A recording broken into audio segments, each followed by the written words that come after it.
Саламатсыздар ма көрермендер, бізде бүгін газель автокөлігі. Газельдің келу себебі бізде генератор істемейді. Заряд тексердім, шынымен де істемейді екен бізде генератор.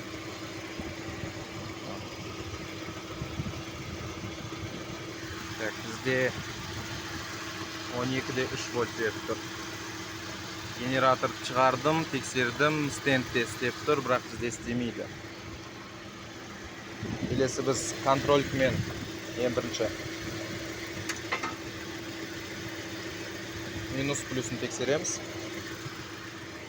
Так, бізде сыртқы тозуында бізде бар. Енді біз плюсын тексереміз. Плюсын тексереміз. Плюсы тоже бар. Плюсы бар екен. Енді бізде қазір істемей тұр. Енді біз генератордың өзінің сыртынан көрейік тексеріп.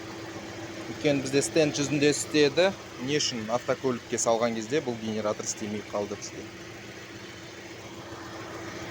Генератордың сыртына бағамыз тексереміз.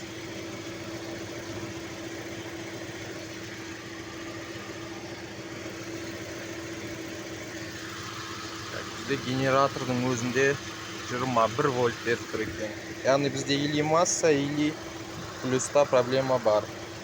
Мен масса беріп көрдім генератордың сыртына. Өзгеріс жоқ. Бірақ мен генератордың плюсына алып, аккумулятордан плюс тартып беріп едім, генератор істеді. Яғни бізде проблема қазіргі. Автокөліктің предохранительіне жалғанатын провод болып шықты. Қазір жасап көреміз. Сосын тағы тексереміз.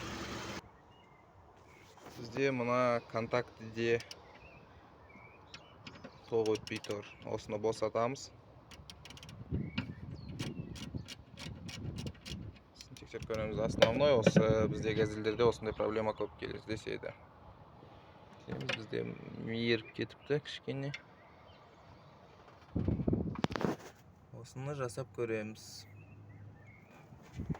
Ішін тазалап, бәрін сүртіп, контактісін тазалап, тағы бір от алдырып көреміз.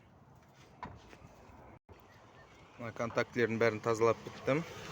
Енді автокөлікті от алдырып көреміз.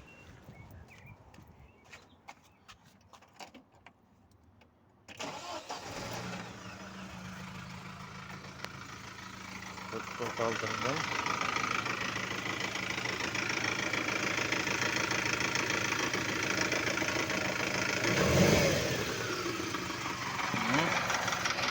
Бізде енді заряд берді.